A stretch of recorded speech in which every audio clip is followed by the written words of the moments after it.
that Akwebola Monday of APC, having satisfied the requirement of the law, is hereby declared the winner and is returned elected.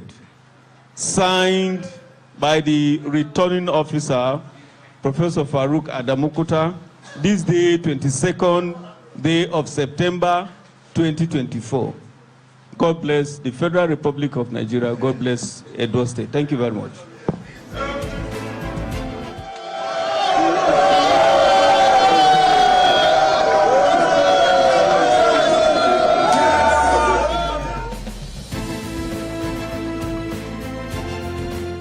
This is a turning point in the politics of Edo. This is a turning point in the politics of Edo State. The will of God has been done today. And I regard this day as a day of liberation. You meant God's will? Yes, I believe strongly that God's will has been done today in Edo State. And I also want you to know that the will of God for people is nothing but progress, happiness, joy, and prosperity. I believe strongly that the election of Edo, though very tense at the beginning, the outcome is a reflection of the confidence that Nigerians have continued to express in President Asiwaju Bola Ahmed Tinubu, that his administration has made a mess on the ground, but they are doing their best to see how they can turn around the problems of Nigeria. I want to tell you to remain patient and continue to support the president, support his administration, and know that yes, even like what has happened in Israel now, is a clear reflection of what will happen in Ondo in the next few days of God. So I want to congratulate my brother, Senator Kovalo, and congratulate the comrade governor and comrade senator for finally seeing the back of Obaseki. I know it was a worrisome thing for him.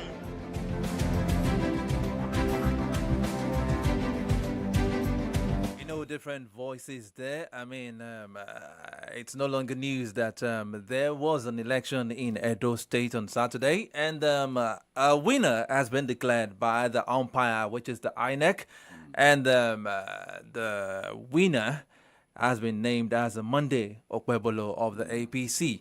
Now, we listened to the declaration of the winner, and then just listen to the reaction of the Senate President, Godswill Akpabio, in Edo State yesterday, celebrating the victory of the party APC. With those voices, I welcome you from the Daily Zone Solutions 93.9 FM. This is where we get to take you through the major stories in some of today's national dailies. My name is Adetamola LAFENWA, and I have Comrade Ayodeji AJISOPE with me this morning. A beautiful morning to you, Comrade. Yes, a beautiful Monday morning to you, my dear comrade brother, and of course our listeners and viewers wherever you may be located in this global space. Thank God it's Monday, we say here. Well, thank God it's Monday. All right, virtually all the papers this morning talk about the victory of Okwebolo at the Guber election held in Edo State on Saturday. Taking the account of the Nigerian Tribune this morning, Edo Guber poll, APC's Okwebolo wins victorious in 11 local government areas, scores 291,667 votes. And Riders defeat Igodalo with 44,393 votes. PDP kicks, rejects results in 3 LGs. Warns INEC on threat to democracy by declaring false result. Okwebolo's victory confirms people's acceptance of APC ideals. Tinubu. That story can be found on page 22 of the Nigerian Tribune this morning. Another one says, flood, clear canals, drainages, gutters, FG alerts Nigerians. Nigeria incurs losses as Chinese vessels hijack AFCTA trade. And there is a breakdown of the results at various local governments in Edo State concerning the results of the governorship election held on Saturday. Tinubu orders crackdown on transnational car thieves, cyber criminals. That story is found on page 26. Adamawa government confirms 12 deaths from cholera outbreak. Away from the Nigerian Tribune, let's take a look at The Vanguard newspaper this morning, still talking about Edo election. Edo, how Okpebolo floored Igodalo with 44,012 votes. Riders, a new Edo is rising. Governor-elect Okpebolo wins 11 of 18 local government areas. Igodalo 7, Akpata none. PDP cries foul. Backs Governor Fintiri, insists Igodalo won. CSOs express concern, say collation disruptions affect results credibility.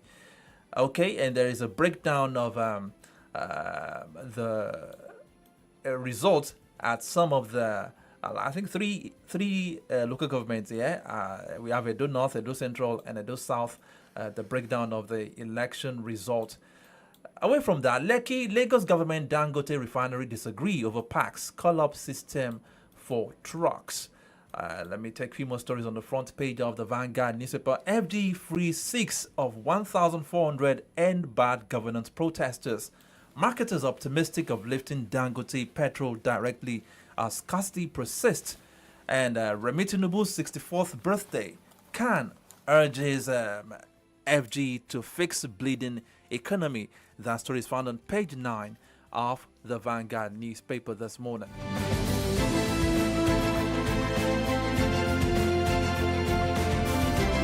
Now, looking at the Punch newspaper this morning, Edo poll, PDP alleges rigging as APC Okpebolo wins. Riders, PDP governors insist candidate won. Obaseki vows to seek redress. Igodalo rejects result. Tinubu congratulates Okpebolo as Akpabio, Oshiomole, Shaibu, APC supporters jubilate. Okay, why Wabara was denied job slot, FCC.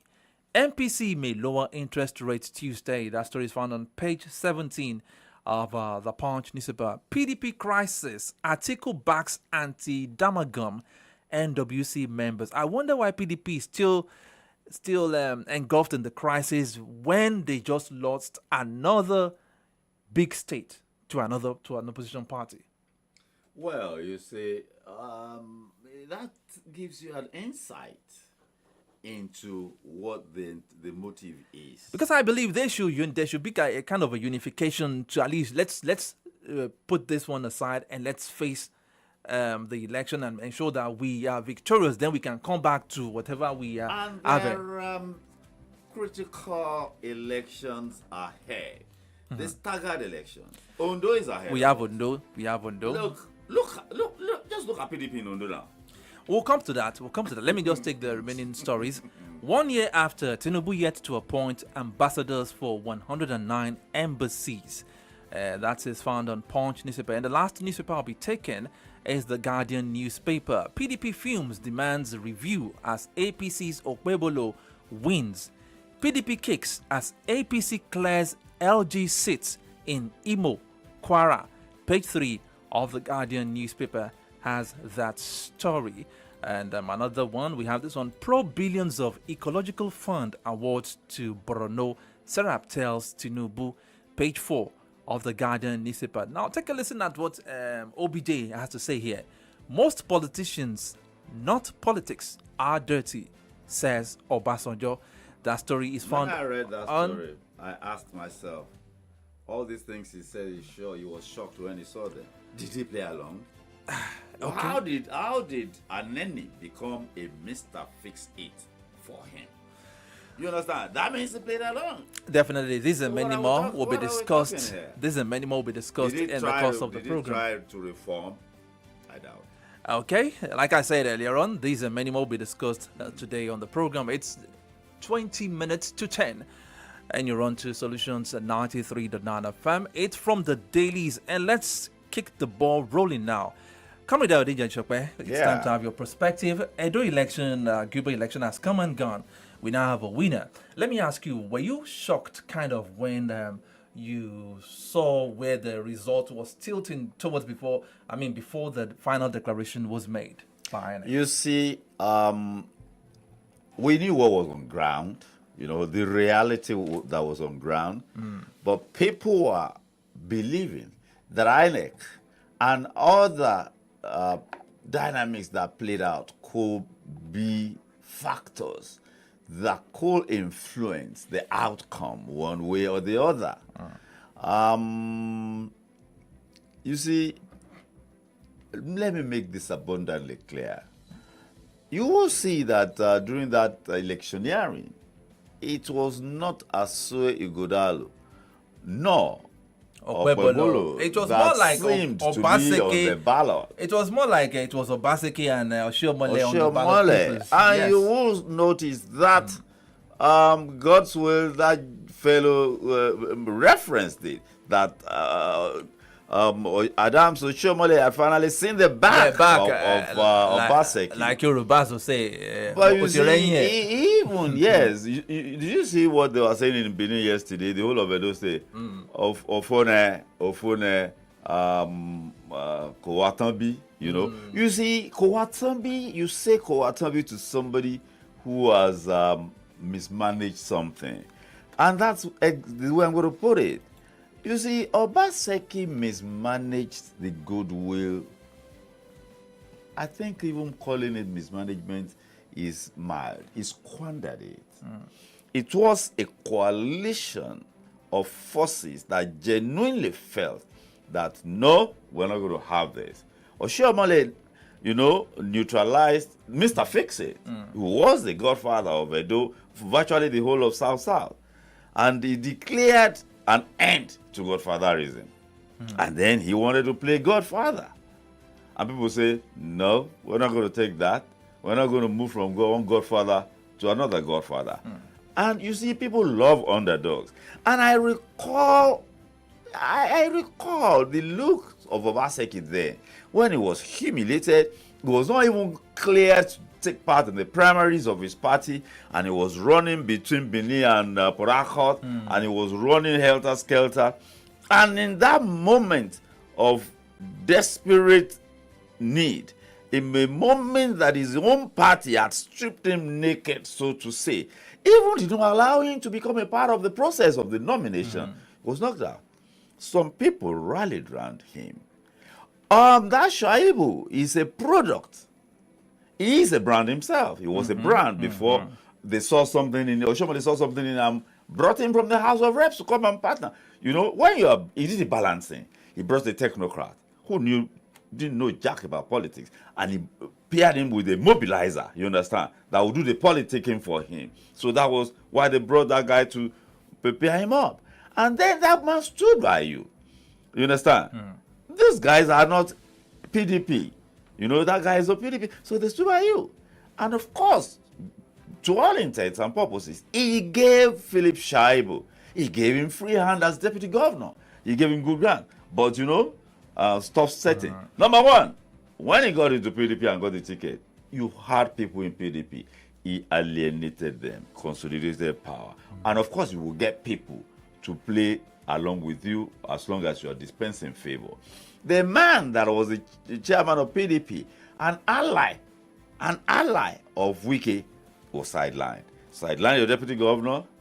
And then don't forget, 14 members of APC that, you know, it is staggered election. He refused to swear them in. He swore the PDP members in. Since those guys, 14, he didn't swear them in. He swore the PDP members in the dead of the night. Those guys have been out in the cold. For how long now? How many issues now for? And then, the issue of Oba Benin, the traditional institution, what was the cause of friction? Stolen artifacts that the British stole from Benin Palace were returned. Of course, they will go through government channels. They said it was not just to facilitate the delivery to the Benin Palace. And then you hijacked it, you say you're going to build a museum. Did those stuff belong to the government? They didn't belong to the government. They belong to the Benin Palace. And the bottom line was that this guy was and is still not a politician. I was asking somebody, you know, I kept in touch with people in Esan, Uromi, and Benin yesterday. And I asked, I said, did Obaseki have, and does he still have, a political structure of his own? He never did. And he still doesn't have. So what was he going to, what was the machinery he was going to use? And you know the dangerous part of it, politicians, some stood with him, some were asked to stay with him, collect money, and work against him. But now, can we say that because he did this, talking about Obaseki, he did the magic twice.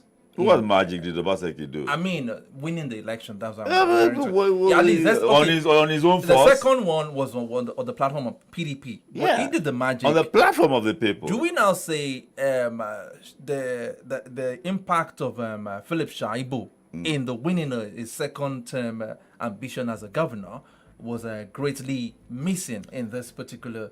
Because Oshiomhole definitely wasn't on his part again when he was going for the second term. I will say. But 11, I mean, out of 18 local governments, look at the number of local governments APC swept. Yeah, but when you look at the votes, the division of the votes, Edo North, where Adams Oshiomhole comes from, and where that guy too comes from, the former deputy governor, or is it the substitute deputy governor? We don't even know whether he's by the law, so, he's still the deputy governor. So that's where the bulk of the votes came from. It's the biggest margin. I think it was almost 50% higher than what Ighodalo got. That was actually where they got their votes from, because you see the margin was just 44,012. So that was where they got their margin from. And you see, when people are talking about coalition, I am shocked that the three local governments around the capital and the surrounding areas of the capital, they were the ones to come in last. And let me make it clear too that they were the ones in the heart of Benin. They were the ones that got their materials last. The people outside Benin got their materials before the people in Benin got their materials. So that was, you recall that in Oyo State, Ogbomoso 5 local governments who used to determine until they were neutralized. Yeah, because the civil society organizations are expressing concern. They're saying that coalition disruptions affected the results. INEC actually, in some local governments, forcefully, and I mean by the force of because I called our lawyer to say because they are talking about the fact that this is enshrined in the Electoral Act. There is a prescription, of course, there's a prescription for processes of getting the results out, and that coalition centers are. But the lawyer will tell us that. And that was what people raised concerns about. And the issue of logistics, too, I didn't do too well in terms of logistics. And the one that I don't like at all, that looks untidy, is that some of the results on the IREV are different from the results that were declared. That is it.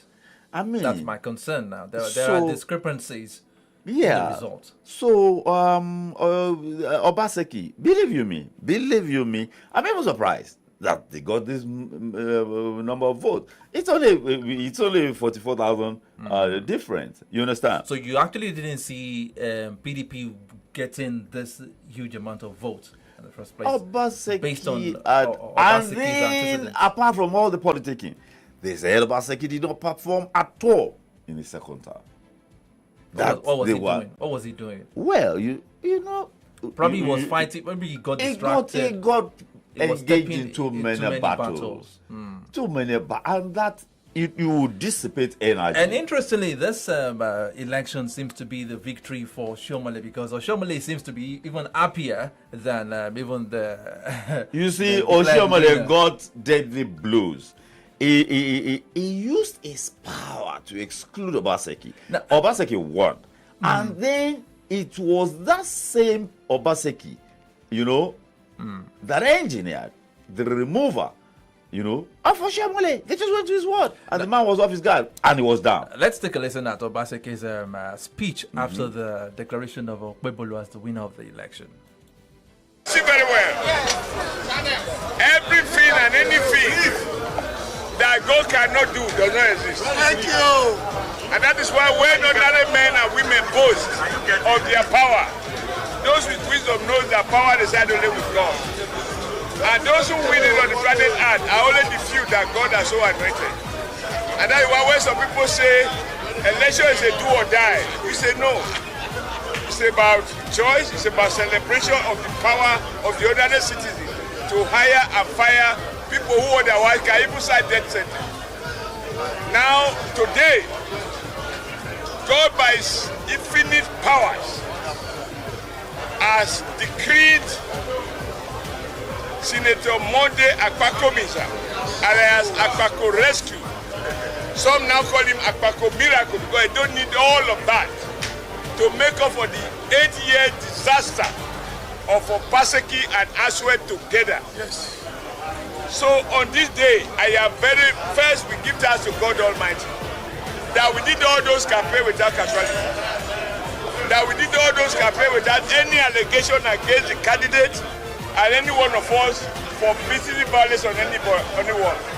Even when they planned and they did succeeded in killing his body guy in order to frighten him, God said, my son who I have anointed will not be frightened.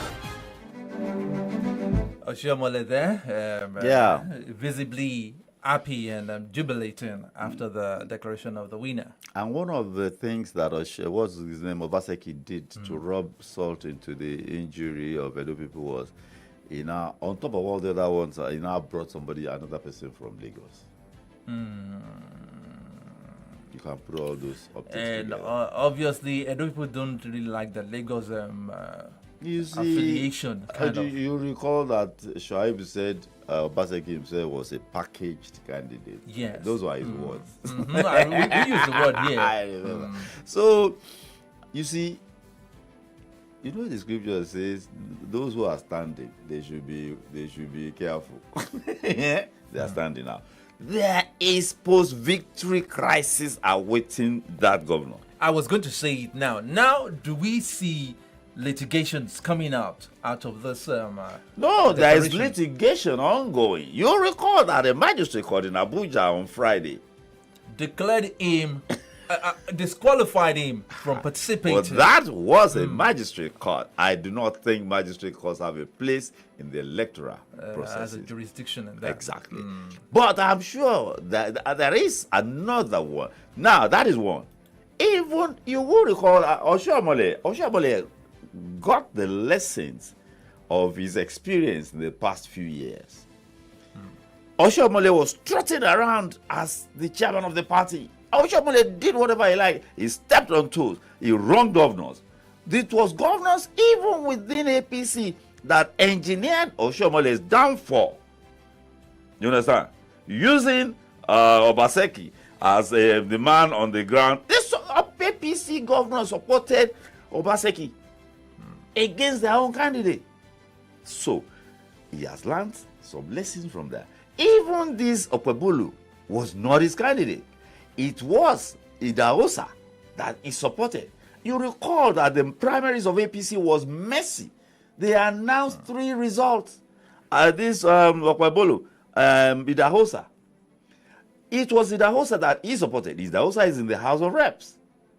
So, for him to swallow that bitter pill as the leader, that some people ganged up against him and got Okpebholo the ticket, they had to go and do a second primaries. And he agreed. And when they gave his man the vice deputy governor's ticket, you see, that itself is a huge, that's sitting on the keg of gunpowder. Now, with the declaration, Idahosa is ambitious. With the declaration of Okpebholo now, do you feel that has put an end to godfatherism in the politics of Edo State? Knowing that Oshiomhole is still a huge factor. That is what I'm saying that it is going to be. How do you pay? Because the first thing now is, how do you pay? Because you got political IOUs, man. You pay. When you get IOUs, you pay. Okpebholo got political IOUs. People who had scores to settle, they line up behind them. So he's going to pay. So how many cabinet members will Oshiomhole get? And then you have to do balancing, senatorial district. And then I don't know what will be saying, we contributed 1/3.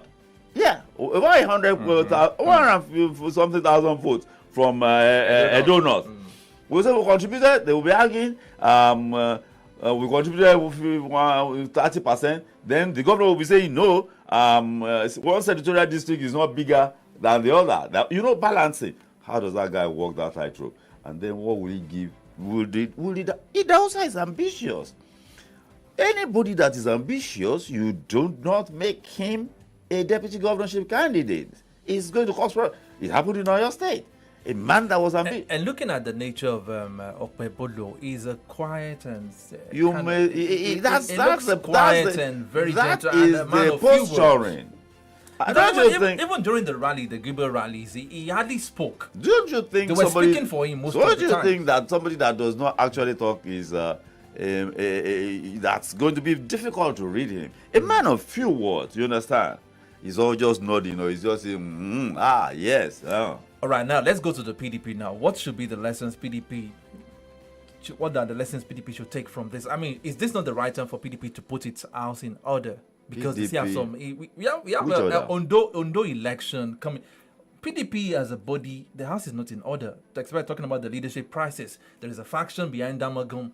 The Wike faction are behind Damagum, while the Atiku faction are against Damagum. They will tear the party apart totally. They have just started. Because now this crisis rocking the PDP has cost them another state, which is Edo. Ondo is going to be a walkover. Oh, no, Ajayi has lost support. What do you call it? Mimiko. Walkover for APC. Ajayi has Ajayi is Ajayi is working virtually alone in Ondo State. Mimiko and the remnants of it, they have left. Everybody has left. Okay, everybody they have left to support Aidatiwa. Of course, I think it's an issue with the personality of Ajayi himself. You understand? I think that has a lot to do with the person of Ajayi himself. But the fact is that are people even seeing party? You understand? Are people who constitute the party, do they see party or they see individuals? Because if it is about party, you understand, there will be some level of discipline and decorum. There isn't. And of course, PDP is the home of impunity. You know that. And but that has, apart from that, it has spread to other political. Look at what Labour Party did in Edo. Obedience in Edo said they were not going to support Akpata. They supported, I think, Okpebolo. Oh, yeah. Can you imagine? Akpata didn't win. I think he didn't win any local government. Local government. And they came out openly. They didn't do it on the ground. And I think even his vote was, his total vote was even less than 100,000. 20-something thousand. His vote, imagine Labour Party's vote, less than 100,000. Yet, Labour Party won in 2023 less than 1 year. Okay, just about a year ago. Labour Party won 56% of the votes in Edo during the presidential election. So, and the obedience, I think, came out openly to say they were not going to support him. I mean, is that, do you think you have parties in that regard? No level of discipline, you know, no decorum. And there's crisis rocking the Labour Party too as well.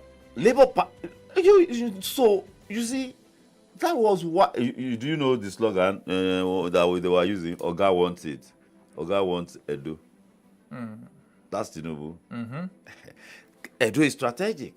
Very, very strategic. It's a gateway to the south side. Definitely. And like I told you, it's a pretty for an Obaseki, you understand? For an Obaseki is not a politician. Obaseki has no political machinery of his own to put up a fight like this against all those forces arrayed against him. I think I salute Obaseki. He should raise his shoulders and say yes, he did. He did his best. Somebody who was not a politician, he's not a politician, brought somebody who from the corporate world, as he's called that number of votes. I think I will salute him. And people are saying it is a reflection, a reasonable reflection. The results, the reasonable reflection. Reflection of what? Of the will of Edo people.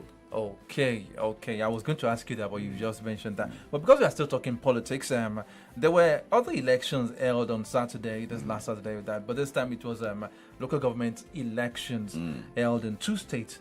We had one in Imo and another one in Kwara State. And expectedly, by some people, the ruling party in those 2 states clinched all the local governments there. Now, we've said this on this platform many occasions that how independent is the state electoral, what do they call them? All this state. State independent electoral commission. How independent are they? Because it seems it is always the party in power of that state that clinches all the states, all the seats when talk about the local government elections there. So you now begin to question the independence that they claim to have. You see, I think anthropologists, historians have looked at us. Are we, by our cultural orientation, are we actually Democrats? Are we Democrats? You see, it's a cultural thing. Those who, we went to borrow this system. And this system we went to borrow, those people produced it as a part of who they are and who they want to be. When the Americans fashioned their own presidential system, it was, they wanted to surrender their sovereignty, you understand? Yes. To an individual to govern. But at the same time, they wanted to retain their freedom. So you do a balance. And that means you have to put institutions in place. You have to create institutions that will ensure that balance. And for that balance to be ensured, you have to respect those institutions that have been put in place. You understand? It's about putting institutions in place to achieve certain objectives. It doesn't matter who is manning those institutions.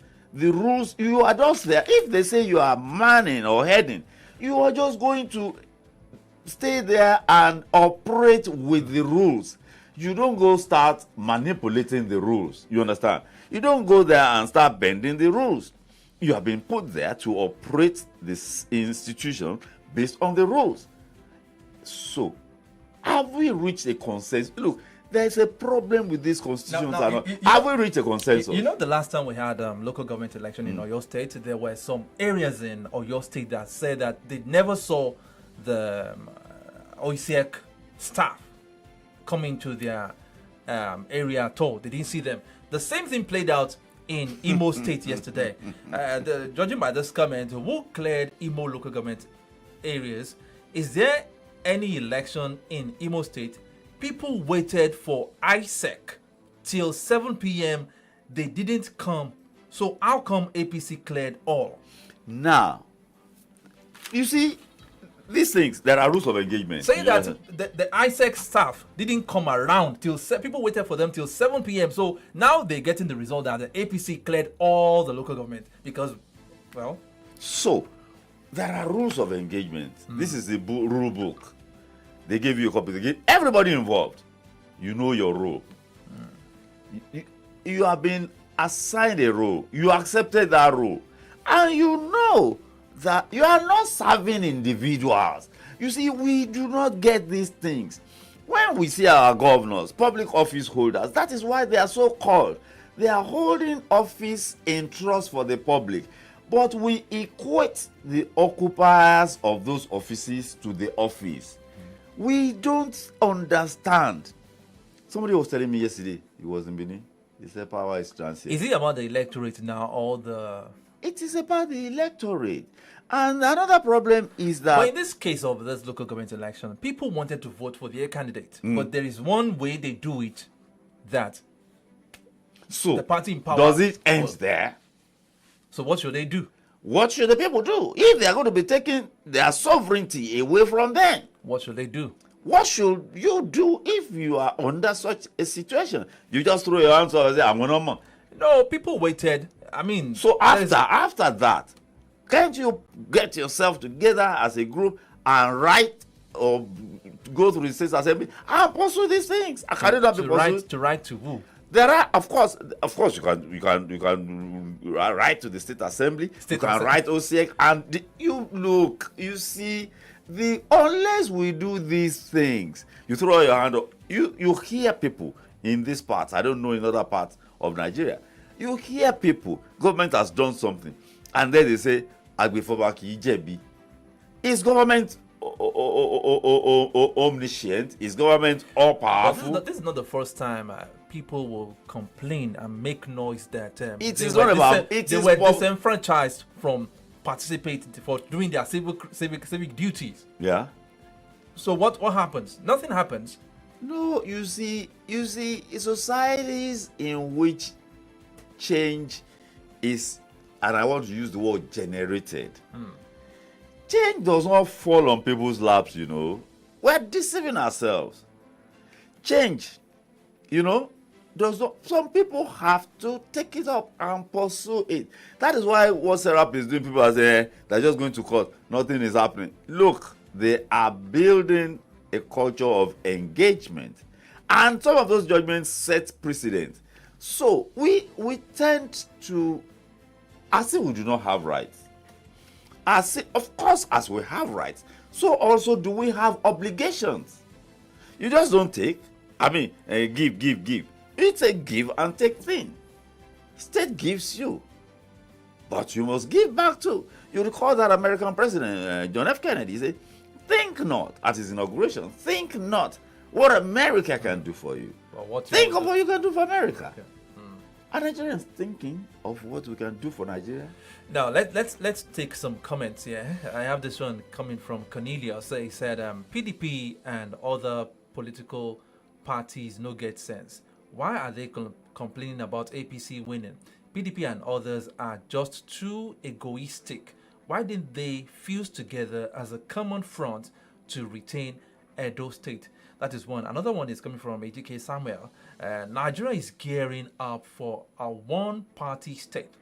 Let all of us join the APC and probably start.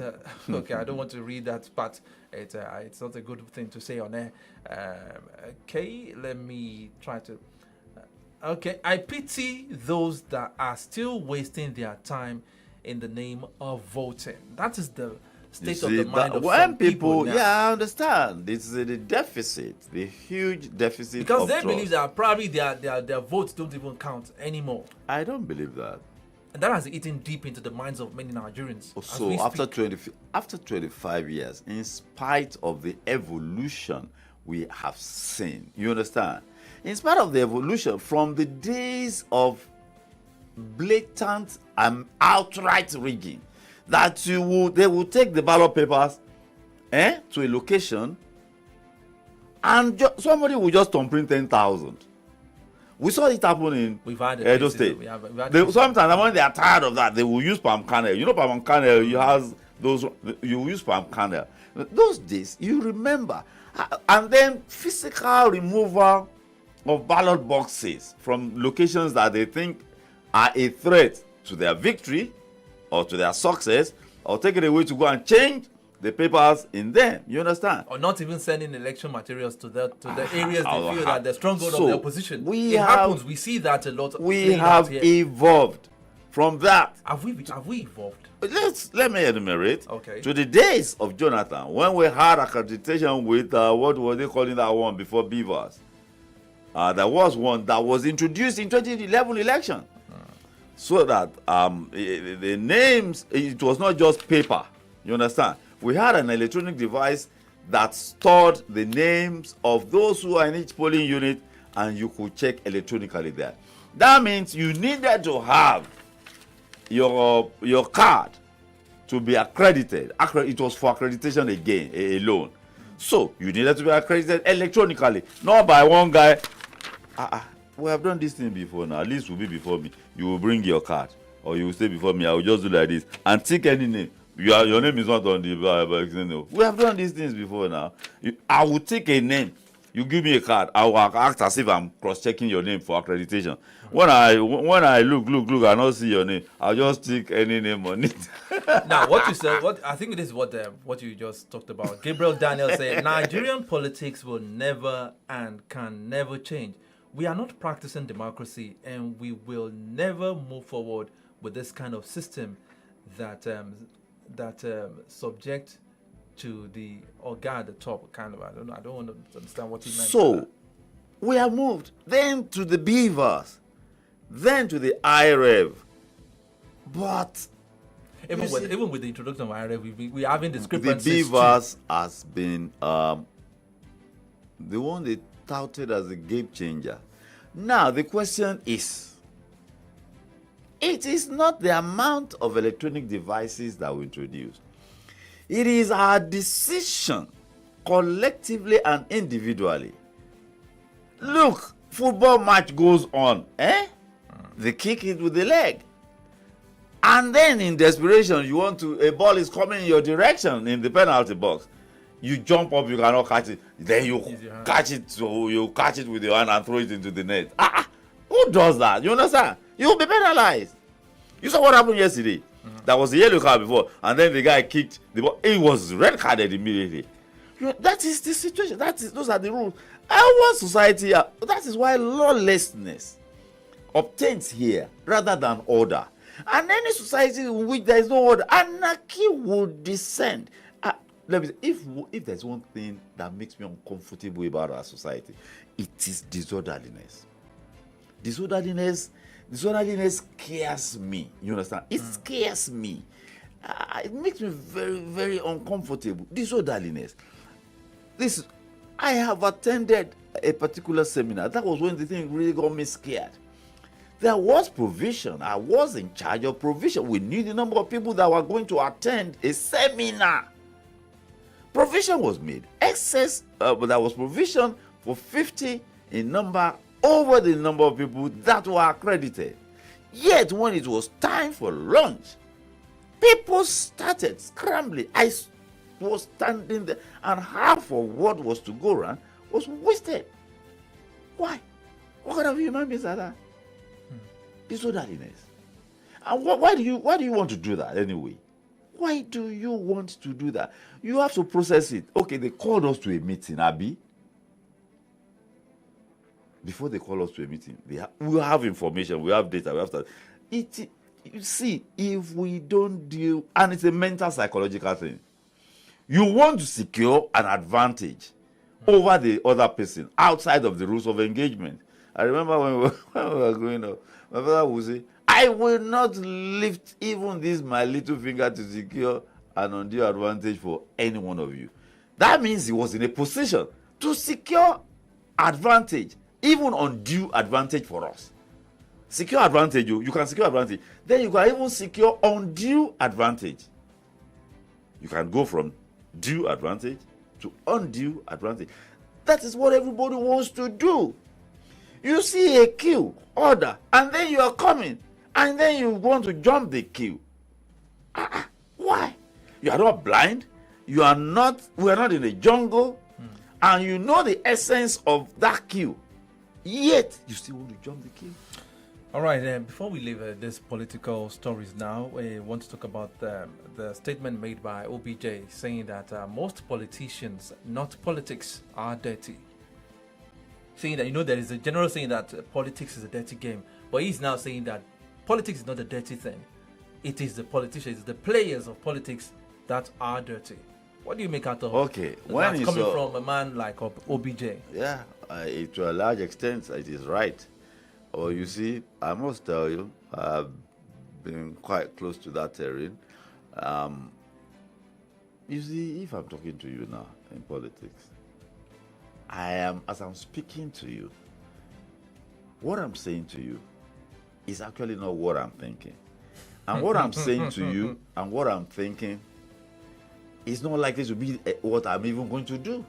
And so why do you look at that? And even as a politician too, what you're telling me, I'm seeing another thing, but because we are together on the table, we just play along. Because I have to interpret. Even, they say in communication, verbal constitutes only 15%. So what am I going to close my eyes to the other 85%? The non-verbal communication? Shouldn't I read you? You understand? So that is the name of the game.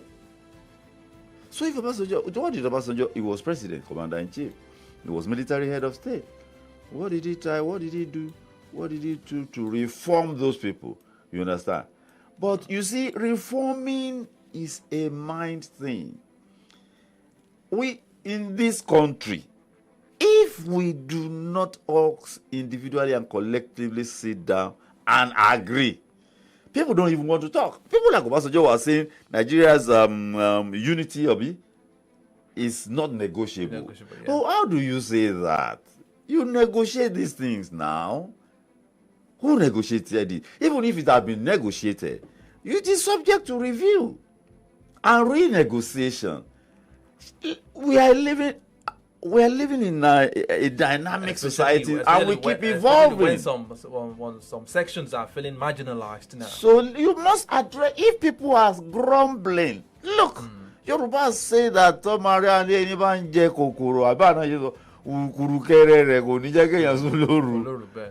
why don't you address that? Sometimes talking about it is even enough to assuage, people's feelings. That at least they are listening to us. They are hearing us. You understand? They are listening. Some listen to hear. Some listen to reply.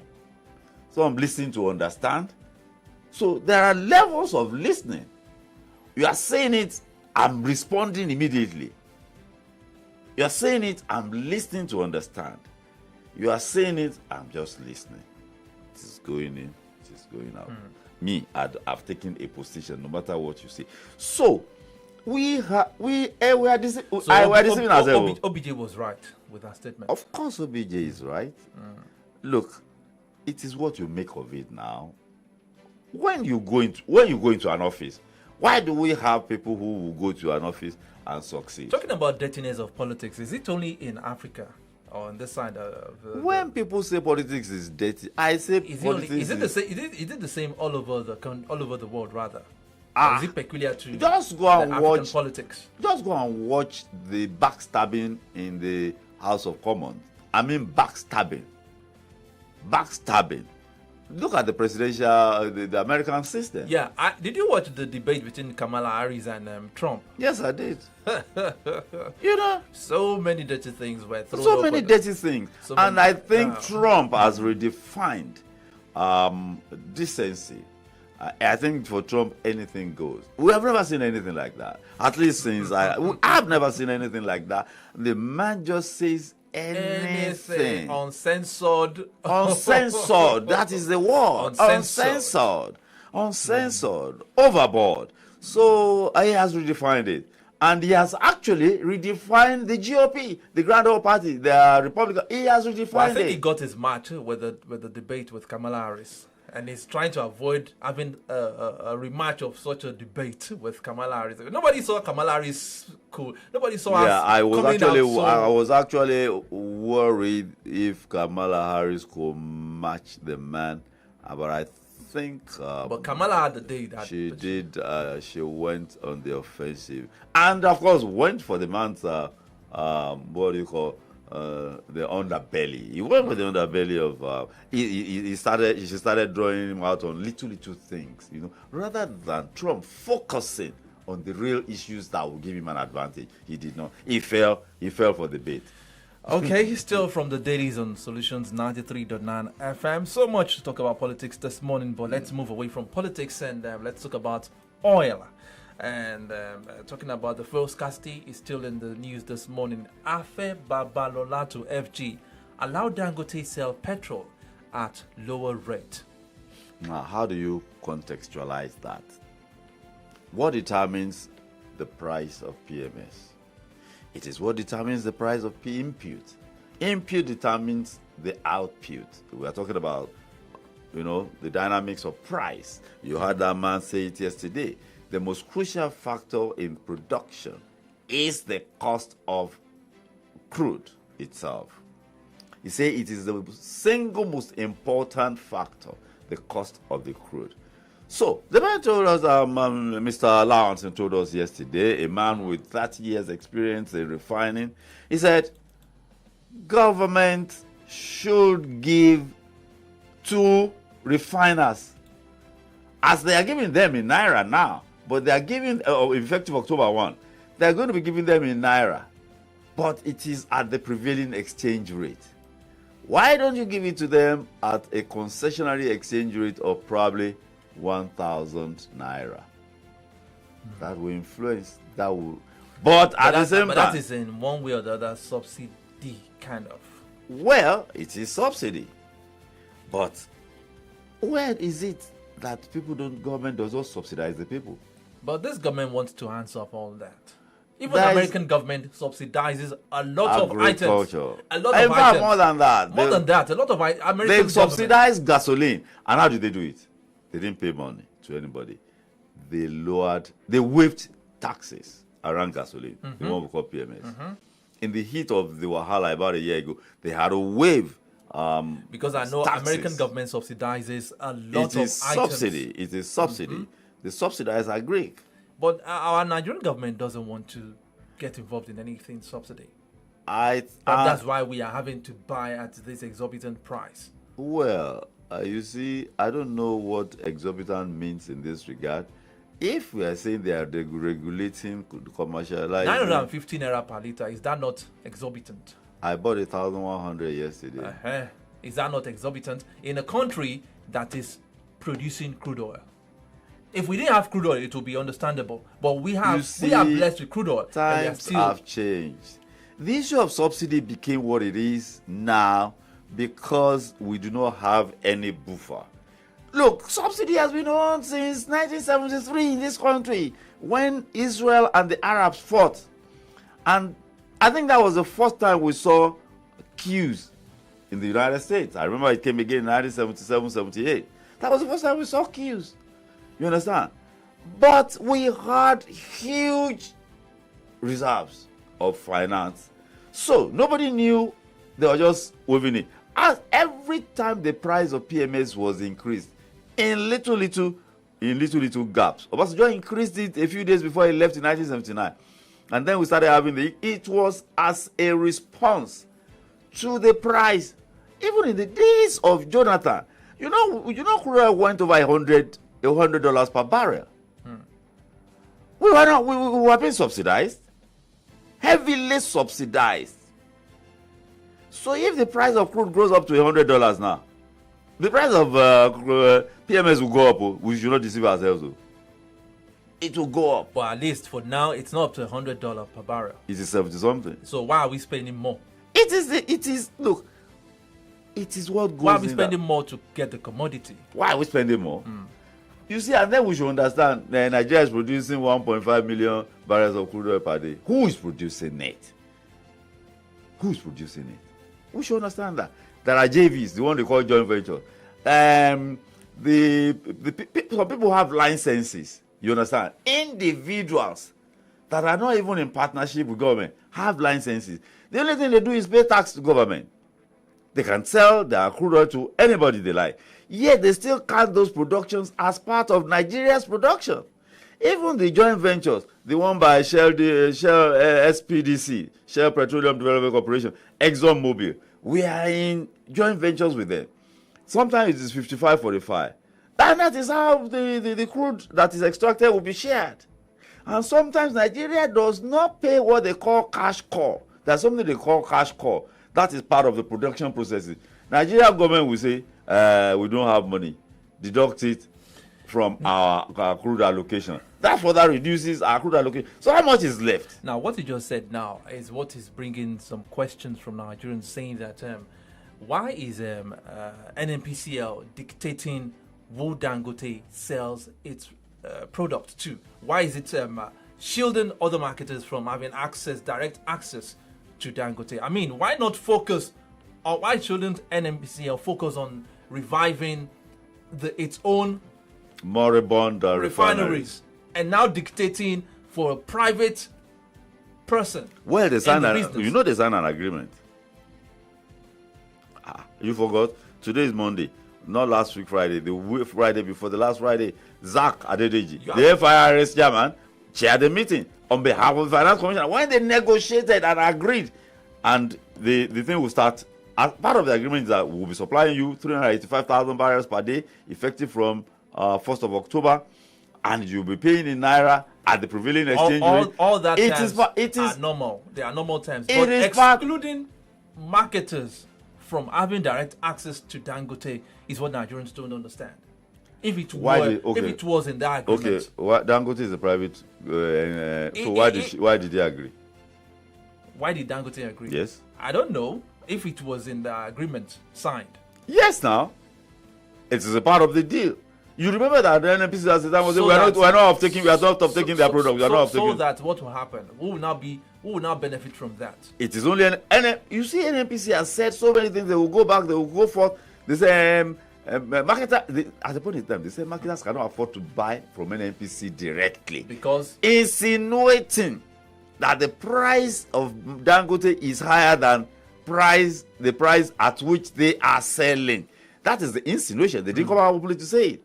Now, you see, let me tell you bottom line. Bottom line is that some elements want importation to continue. It's as simple as that. It is so obvious. It is in the face very of obvious. It is in the face of a continuation of importation that subsidy will continue to exist. You understand? And when I say subsidy now, it is not that they are paying, but NNPC will say we are spending so much on covering under recovery. I was asking Mr. Idoula Hansen yesterday, these swap deals, and as a man that was in that industry for 30 years, he sighed when I asked him about the swap deal. He said that is something we should never have been doing, and that is what we have been doing since 2015. 9 years now. Swap deals. Nobody knows. I said, okay, when we take our crude oil to those refineries, how many products comes out of crude oil? Nothing less than 40, thereabout. So when we take our crude there and we collect PMS, LPFO, and AGO and DPK, what happens to the other byproducts? Demand side. Those are where the opaqueness comes in. And since we don't know even the one they are doing with Dangote now, do we know the terms? We don't even know the terms. Will Dangote do the refining to the highest level, and then what does it give you? Do you take everything? Now, as a wrap up, marketers optimistic of lifting Dangote petrol directly as scarcity persists. They're optimistic. Directly means NNPC or third parties will not be involved. Yes. So let's wait and see at what price they will be lifted. If they are optimistic, that means the price must be competitive. Competitive is the word I'm going to deploy. If marketers are going to lift directly from Dangote, that in essence means Dangote's price is competitive. Competitive as in against importation or other sources.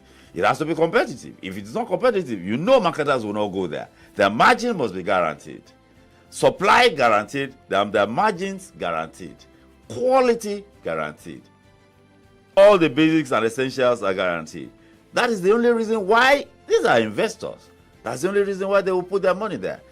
My businessmen will only put their money where their mouth is.